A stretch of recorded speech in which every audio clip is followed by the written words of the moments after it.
Hello and welcome back. You are listening to Affiliate Talk, and I am so glad you are here with us today. Great to be here. We are opening up a file that, I'm not going to lie, has been keeping a lot of us up at night. We're looking at a stack of reports, industry analysis, and technical papers that all point to one specific, massive tectonic shift. It's a big one. Yeah.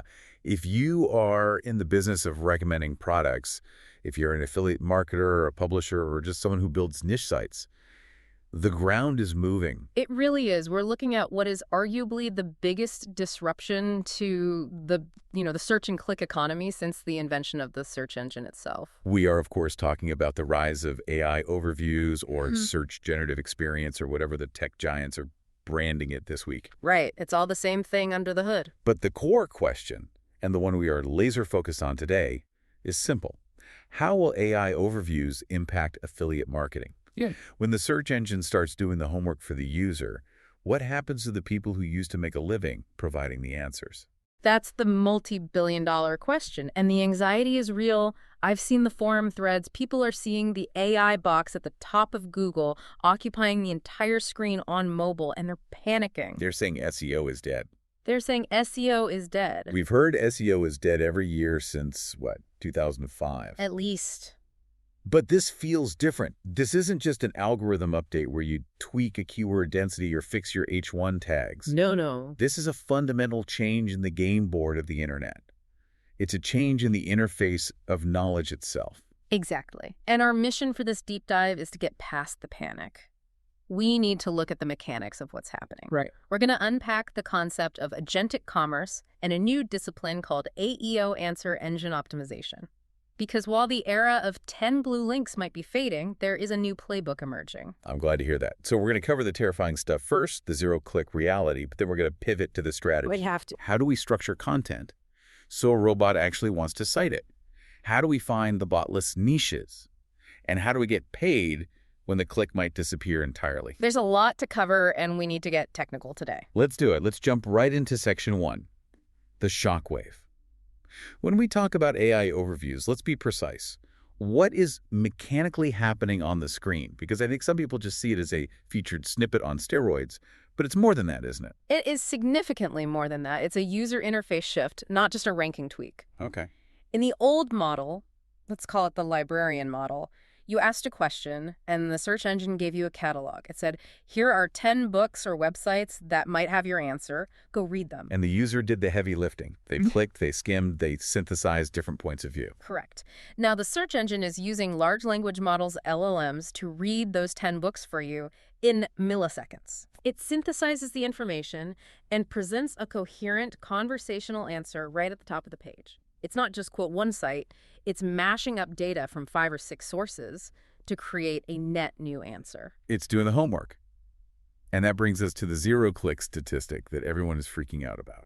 The data is, well, it's stark. We are seeing a massive rise in zero-click sessions. Explain that. This is where a user searches, gets the answer from the AI snapshot, and closes the tab. No click to a publisher, no cookie drop, no affiliate commission.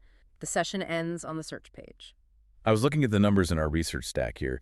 Some publishers are reporting referral traffic drops of 20 to 40% on pages where these AI overviews trigger. That's consistent with what we're seeing. And specifically for review content, the bread and butter of affiliate marketing traffic is dropping by up to 50% in some verticals. That is catastrophic for a business built on volume. It is. That's the informational query being eaten alive.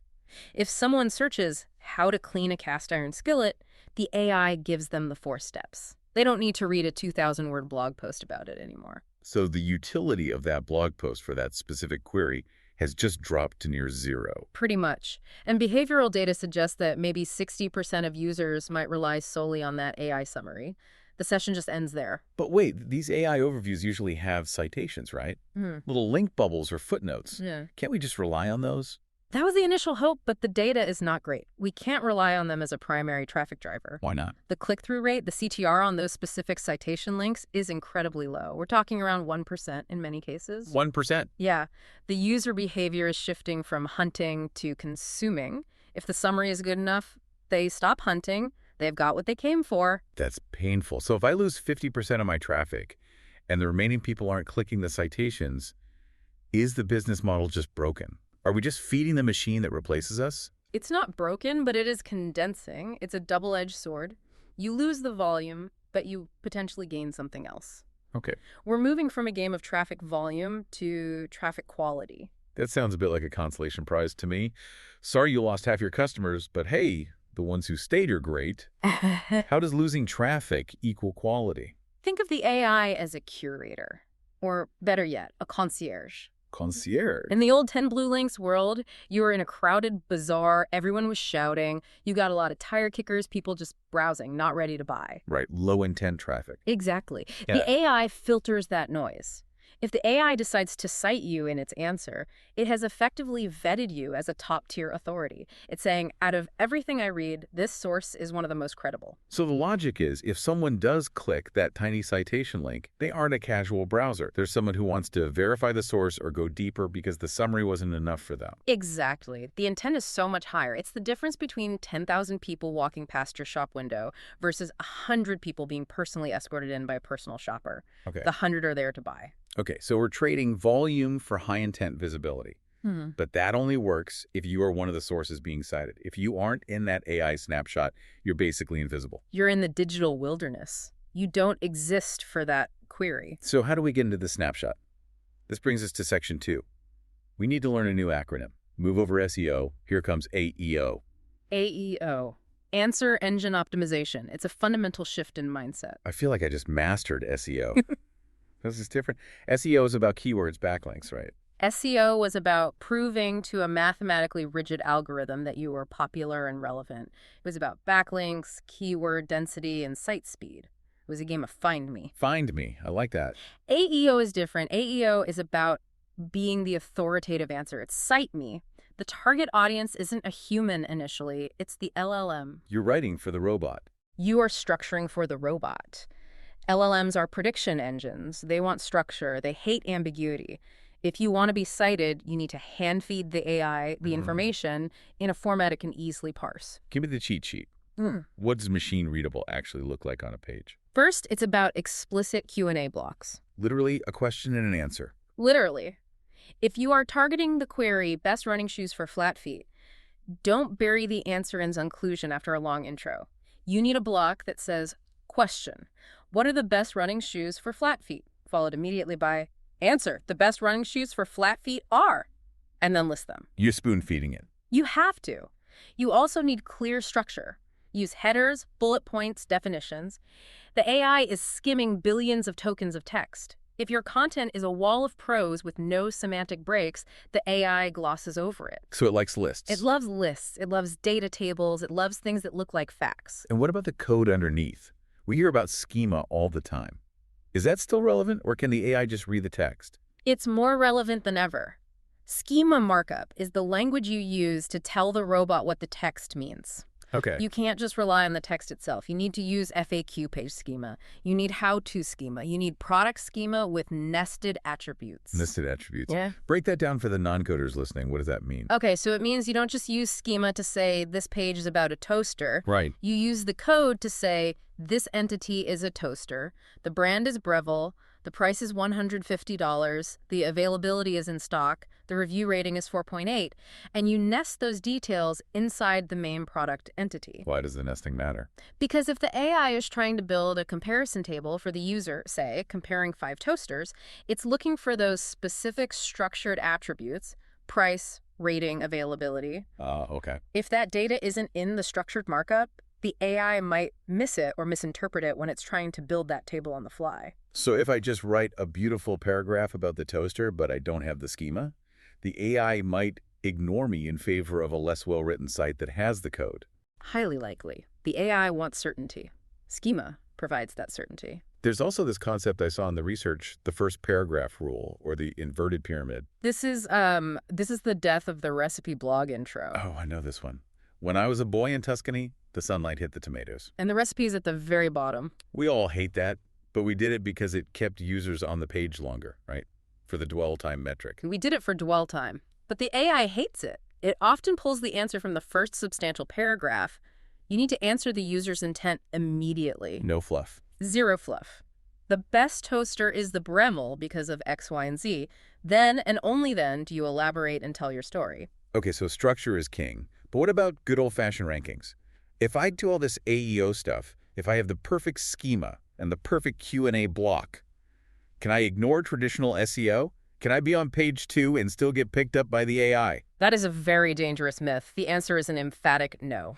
We have to understand how these systems work, specifically a process called RAG, or Retrieval Augmented Generation. Right, G. Break that down. Think of RAG as a two-step process.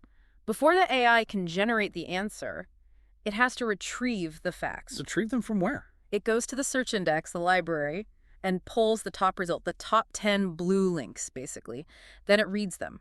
If you aren't in the top results, you aren't in the retrieval set. So it doesn't read the whole internet every time I ask a question. No, that would be too computationally expensive and slow. It reads the top ranking pages. And the data here is really clear. Pages in position 1 have roughly a 53% chance of being featured in the AI overview. Okay, so being number 1 still matters more than anything. Crucially, if you drop to position 10, your chance of being cited drops to about 37%. But here's the kicker. If you are on page 2, you have almost zero chance. The AI doesn't go digging into the archives. So the rich get richer, you still need traditional SEO to get into the room, and then you need AEO to get the microphone once you're there. That's the perfect way to put it. And to stay in the room, you need topical authority. This is what we call the fan-out concept. I like this part of the research. Fan out. This sounds like military strategy. What does it mean for a website? It means you can't just be a sniper hitting one keyword. You need to own the entire cluster. Got it. If you want to rank for cast iron skillet, the AI needs to see that you also have high-ranking content for how to season cast iron, restoring rusty cast iron, and cast iron versus carbon steel. It's checking your credentials. It's saying, does this domain actually know about this topic, or did they just get lucky on one page? Precisely. The data shows that ranking for those fan-out queries, the supporting questions, makes you 161% more likely to be cited for the main head term. 161%. Wow. It's a huge signal. You're building a knowledge graph for the AI, not just a blog post. So you need to build a library, not just a pamphlet. Okay, that makes sense. So we need structure, we need rank, and we need depth. Let's move to section 3, content strategy. Because if the AI is answering the basic questions, what is left for us to write? This changes how we write, not just how we format it. This is where we have to, kill your darlings. Major casualty here is the generic top 10 list. The classic listicle. 10 best wireless earbuds of 2026. Why is that dying? It's been the bedrock of affiliate marketing for a decade. Because an AI can generate a comparison table of specs, battery life, weight, price in milliseconds. If your article is just aggregating specs that you found on Amazon, you are dead weight. Yeah. The AI doesn't need a middleman for data. Right. You can pull that from Amazon or the manufacturer's site instantly. Yeah. It doesn't need a blogger to tell it the dimensions of a toaster. Exactly. The middleman who just aggregates specs is out of a job. That role is automated now. So what replaces it? If I can't just list specs, what do I write? You focus on the experience factor. This goes back to Google's whole concept of EEAT: experience, expertise, authoritativeness, trustworthiness. But that first E, experience, is huge now. Experience meaning I actually touched the product. I used it. You touched it. You used it. You hated something about it. And AI can tell you the battery life is 8 hours. It cannot tell you that the case feels slippery and falls out of your pocket at the gym. Or that the noise cancellation creates a weird pressure in your ears that gives you a headache after an hour. Exactly. That is subjective human experience. Pages with clear evidence of human testing. We're talking original photos, not stock photos, first-person narratives, specific critiques, are significantly more likely to be cited. How much more likely? We're seeing data that they are around 47% more likely to be picked up by the AI for inclusion. So the anonymous admin posting generic reviews is out. We need a real person with a face and a bio saying, I tried this, and here's what I really thought. Authenticity is the new algorithm. It's the only thing that's hard to fake. This leads us to the botless niches we mentioned. Where can the AI not compete? Because it feels like it is encroaching on everything. It is, but it really struggles with subjectivity. It struggles with taste, emotion, and, personal identity. Give me some examples. Perfume. An AI can list the notes, sandalwood, bergamot, whatever. It cannot tell you if it makes you feel confident on a first date. It cannot tell you if it smells old-fashioned in a bad way. Right. Smells like my grandmother's attic, but in a good way. An AI can't write that. Exactly. Or wedding decor. No one wants an AI to pick their wedding theme. That is an emotional expression of who you are as a couple. Sure. Specific guitar tones. Does this pedal give me that 1970s classic rock crunch? That is a subjective auditory experience that a bot just can't have. So hobbies, passions, things where best is subjective and personal. Yes. And also, surprisingly, high-ticket complexity. Really? I would have thought AI would be great for complex tech specs.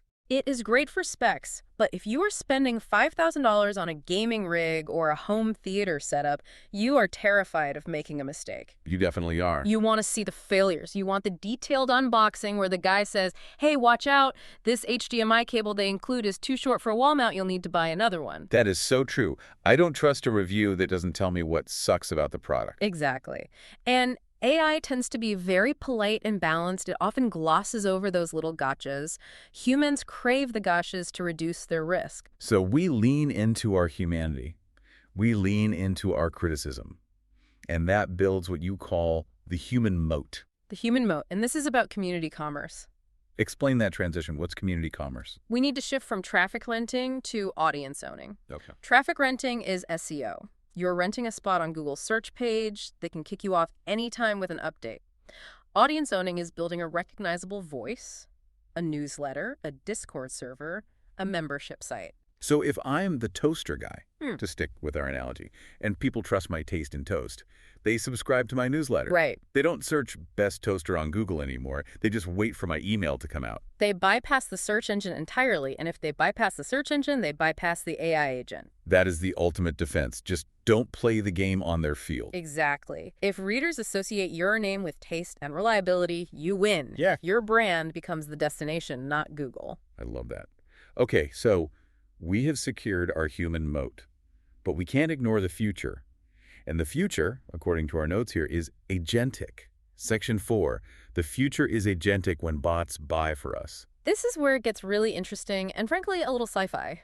Define agentic commerce, because I picture a robot walking into a store with my credit card. It is not far off, Yeah. digitally speaking. We are moving toward a world where AI agents, buyer-side agents, do the research, evaluation, and even the purchasing on behalf of the user. So I tell my phone, find me a good toaster for under $50 that has good reviews for bagels, and just buy it. Or even more complex.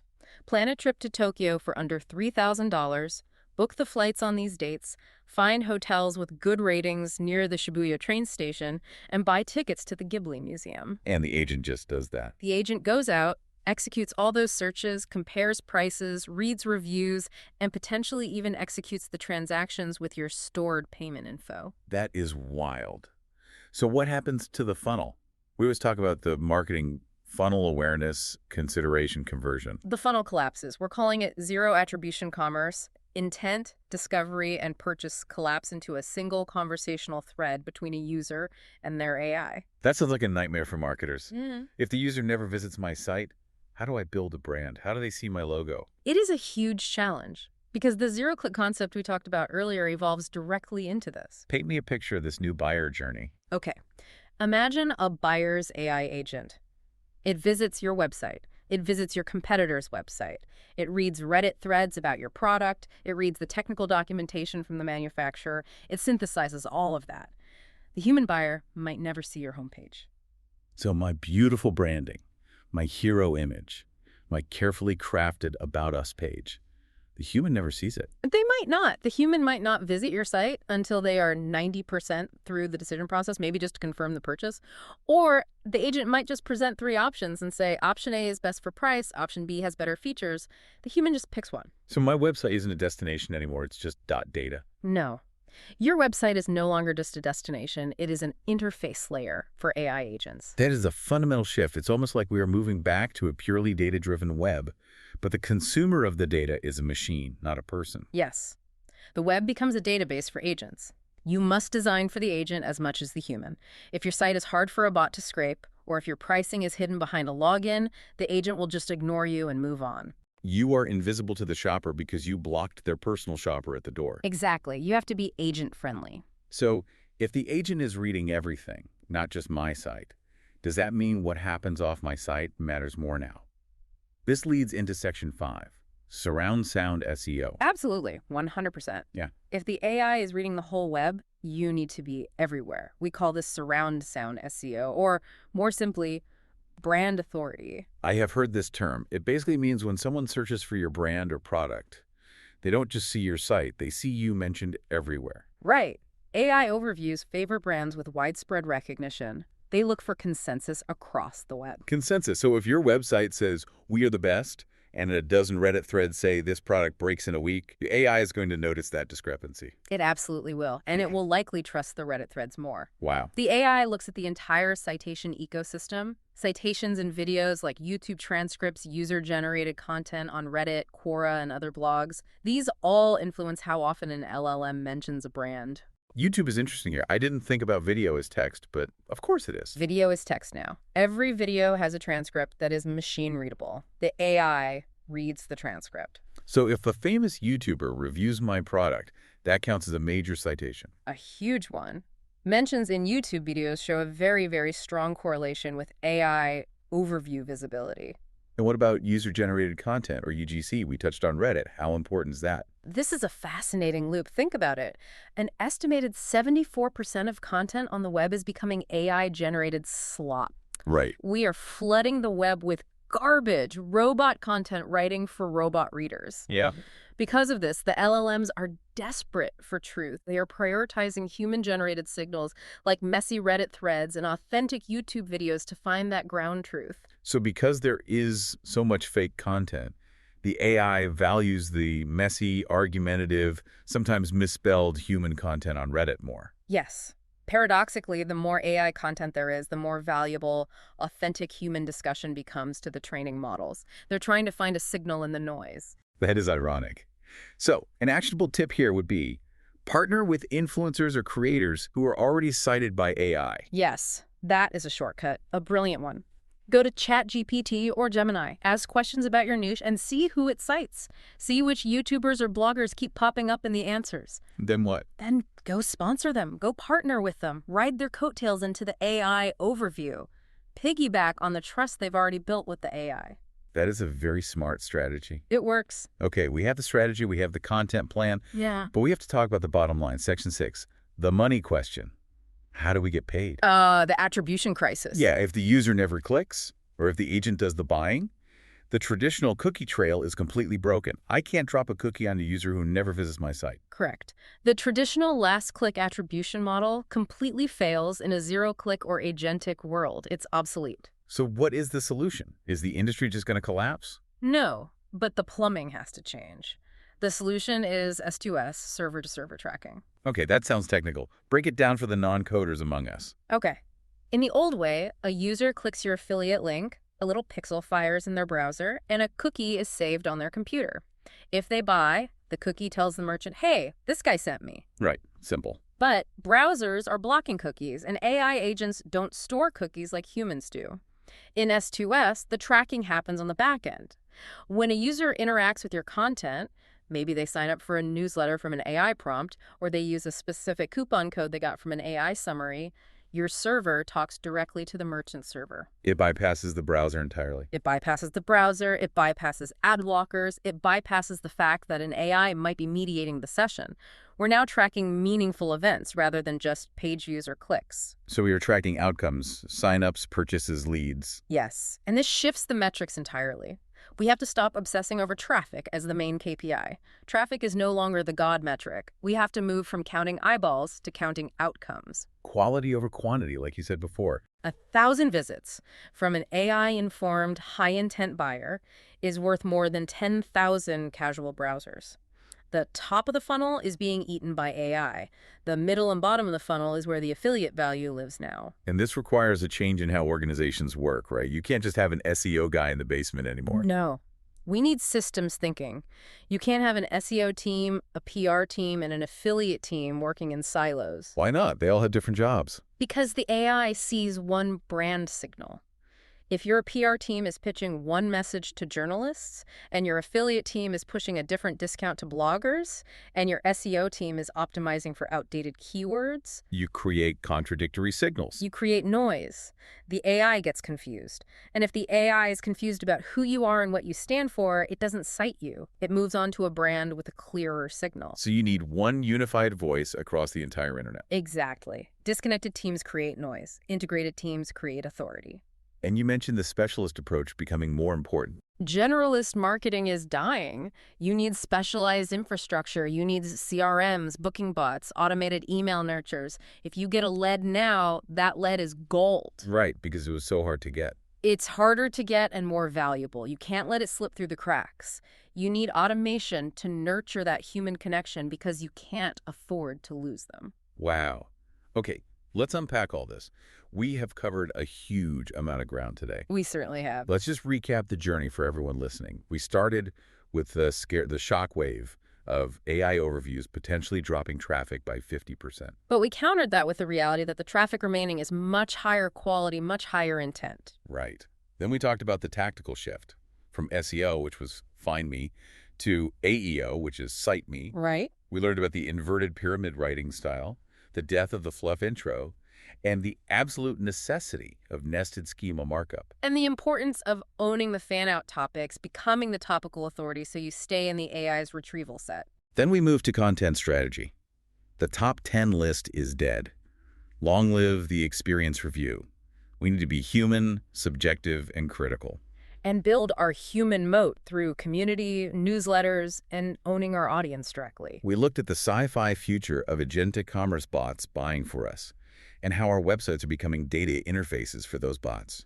And finally, the need for surround sound SEO being everywhere on Reddit and YouTube, and using server-to-server tracking to actually get paid for the outcomes we drive. It is a lot, but it feels manageable when you break it down like that. It's not game over, it's just that the rules are completely new. The game isn't over, but the board has definitely changed. It's no longer about hacking a ranking or tricking an algorithm. It is about becoming the undeniable cited authority that an artificial intelligence must recommend, because there is no better, more human, more experienced answer available anywhere else. You have to be so good the robot can't ignore you. Exactly. That's the bar now. I love that. Yeah. Before we sign off, I know you always have one final brain twister for us, a provocative thought to leave us with. What have you got? Okay, think about this. We spend all this time worrying about AI stealing our clicks. We worry about the robot taking the traffic. But the real question for the next 5 years is this. Okay. When the AI becomes the shopper, do you have a brand identity strong enough that the human tells the bot, I don't care what you found, buy the one from your brand? Oh, that is good. Because if the human trusts you enough to override the algorithm, you are invincible. If they just want a toaster, the bot wins. If they want your toaster, you win. Brand loyalty as the ultimate override code. That is the only moat that lasts forever. That is a powerful place to end. Listeners, thank you so much for tuning in to Affiliate Talk. I hope your brain is buzzing as much as mine is. Thanks for listening. Go out there, build your moat, and we will catch you on the next deep dive. Bye, everyone.